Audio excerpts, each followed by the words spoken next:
well. Fantastic. Cool, man.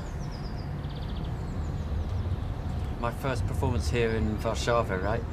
I played Elgar Concerto, and some bloke just on the street, a guy who'd been in the audience, gave me an album of Młynarski Concerto, and it sat on my shelf for I don't know, 3-4 years before I actually listened to it, and then I thought, man, that's great music.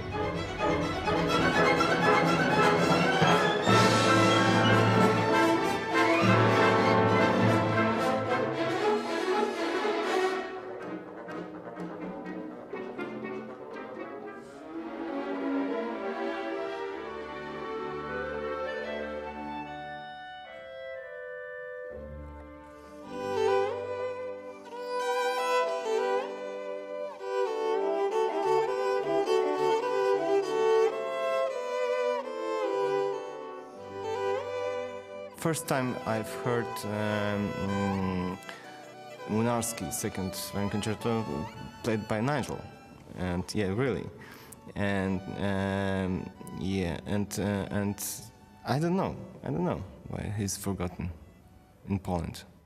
None of the musicians here in this orchestra had ever played it before, you know. So even in Poland, the Młynarski is a forgotten concerto. This is extraordinary that he's unknown, given the attraction of the music when we hear it for the first time. I suspect the only answer can be that he was primarily known as a conductor, not as a composer, and so we are only now learning of the beauty of the music that he wrote. If you look through the whole year, in all of the symphonic halls in Poland, I doubt whether anything by Młynarski has been performed, for instance. So it's a new discovery, not just for me, but for the orchestra.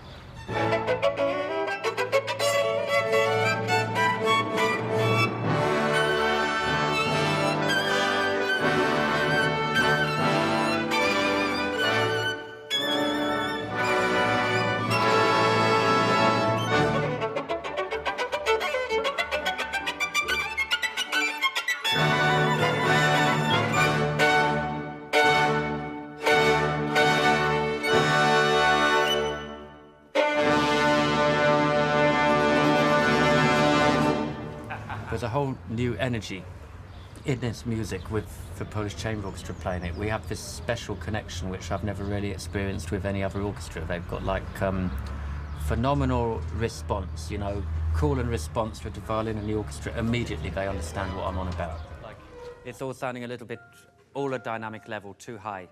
Piano, if people have to lean forward to listen, it's not so bad, I think. I'd say with Młynarski, I would position him somewhere between Dvorak and Karłowiczs, incidentally, on one side, and then Szymanowski on the other side. So he's a kind of link between those two languages. The style of music is between Karłowicz and Szymanowski, I think. The facture of and harmony is something between these two composers. Nigel is Englishman, but his heart is very Slavic, and I don't feel any difference, you know, when his way of phrasing, his way of understanding music, it's very similar to my and to orchestra. So, in my opinion, it's the most great combination, you know, to perform Polish music.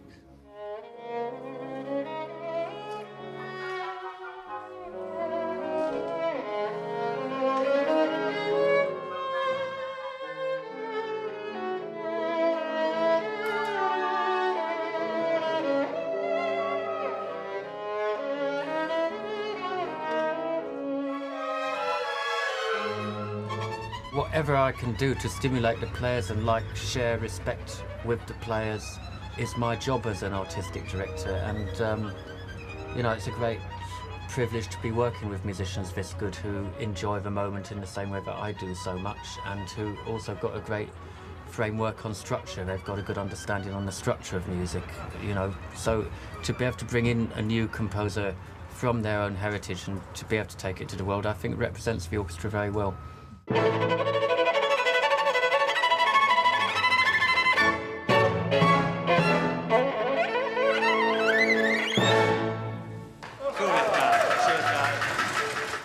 Karłowiczs only lived to be 30 years old, of course, before he died in the avalanche in the Tatras, which was the area which so much influenced his music. But I had to go to the Tatras to make sure that I was in the right mindset for making this album and doing these concerts.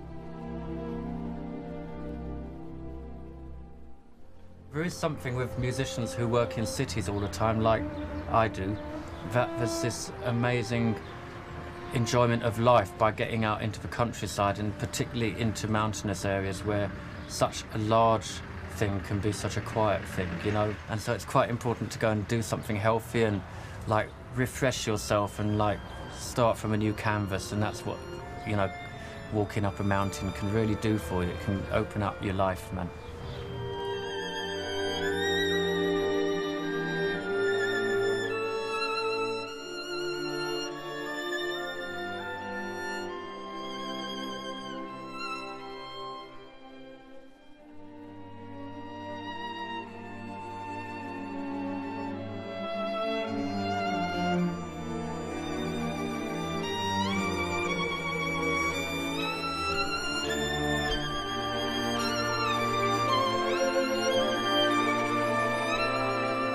A release like this is extremely important. It's new music.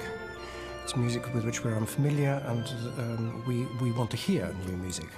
And with Nigel, particularly, with his immense and important back catalogue, I think it's extremely valuable.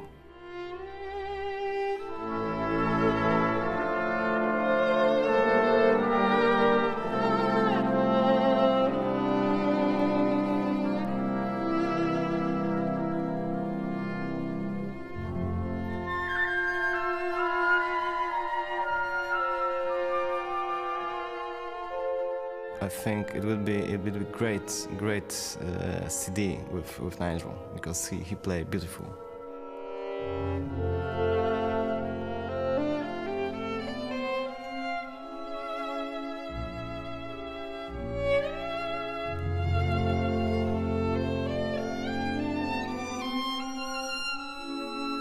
I'm sure these records made by EMI, that's a great chance, you know, to show everybody, look, after Chopin, that was so many respectable composers.